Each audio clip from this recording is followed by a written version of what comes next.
Bangkok is a city that can overwhelm you with choices, street food stalls on every corner, malls the size of airports, and hotels that range from $10 hostels to $500 a night palaces. But when it comes to 5-star hotels, the big question is, are they actually worth the money? I decided to find out the only way I know how, by staying in 4 of Bangkok's most famous luxury hotels, each with a very different personality. I wanted to see which one delivers the most value, which one is the most memorable, and which one might just be overrated.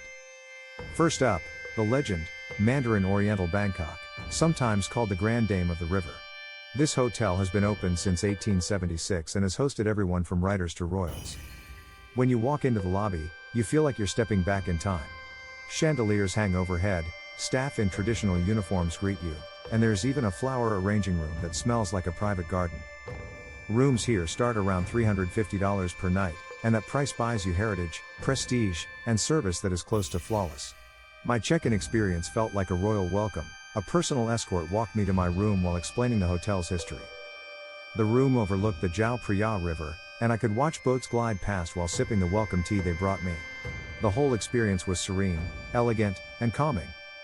But here's the twist: while it's stunning, it's also very, very quiet. If you're in Bangkok for nightlife, markets, or high-energy exploring, Mandarin Oriental might feel too refined, almost like you have to whisper in the hallways. Next, we head a few minutes downriver to Shangri-La Bangkok, a riverside favorite that feels more relaxed and approachable. This hotel is a bit more modern, with rooms starting at $180 if you book ahead. You still get the incredible riverfront location, but at a price point that feels far less intimidating. The pool is one of my favorite parts. You can swim with a view of the river, something even locals come here to enjoy on weekends. One of the best perks here is the Horizon Club upgrade. For a small fee, you get private check-in, all-day refreshments, and evening cocktails with sweeping views. It makes you feel like a VIP without spending Mandarin Oriental prices. Breakfast at Shangri-La was also a highlight. Multiple live cooking stations, tropical fruit, and even Thai dishes like pad kra pao made fresh to order. It felt like getting an authentic taste of Thailand without leaving the property. But it's not perfect. The rooms, while clean and spacious, are starting to feel a little dated in design compared to newer Bangkok hotels. Still, for the price, it's an excellent balance of luxury and value. For a completely different vibe, we head to Banyan Tree Bangkok in the Sathorn Business District. If Mandarin Oriental is about heritage, Banyan Tree is about views. This hotel is famous for its rooftop restaurant and bar, Vertigo, located on the 61st floor. Dinner here feels like floating above the city, and it's one of the most Instagram spots in Bangkok. Rooms start at around $200 per night, and they come with floor-to-ceiling windows that make the city skyline part of your stay. The deep soaking bathtub with city views was one of my favorite features. The hotel also offers a spa experience that's considered one of the best in the city. Traditional Thai massage with skyline views? Yes, please. But here's something to keep in mind: Banyan Tree has a busier, more social energy compared to the riverside hotels. If you want a quiet retreat, this may not be your first choice, but for city lovers, it's magic. Finally, we head to the Siam Hotel, which is easily the most unique of the 4. This is a boutique luxury property that feels more like an art gallery crossed with a private villa estate. Prices start at $400 a night, which puts it at the top of our list price-wise. But you get a level of personalization that's hard to find anywhere else.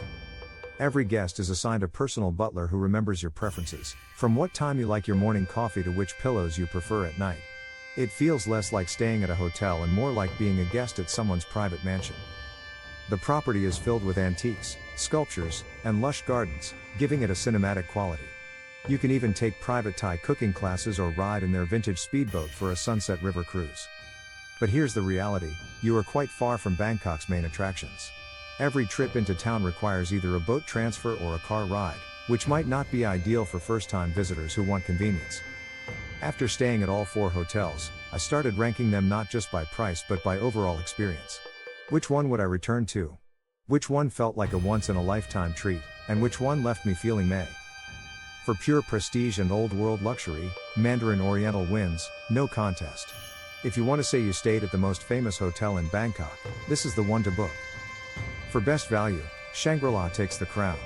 It gives you luxury, river views, and perks like the Horizon Club at almost half the cost of Mandarin Oriental. For skyline lovers, Banyan Tree is unbeatable. It's dramatic, romantic, and perfect for couples who want those once-in-a-lifetime rooftop dinners. And the Siam? It's the ultimate splurge hotel, perfect for honeymoons, milestone anniversaries, or travelers who value privacy and design over being close to the action. So, are Bangkok's 5-star hotels worth it? The answer is yes, if you choose the one that matches your style and budget. Otherwise, you could easily spend $400 a night and still feel disappointed. Which of these 4 hotels would you book for your trip? Tell me in the comments. I'd love to hear if you're Team Riverside, Team Skyline, or Team Boutique Hideaway.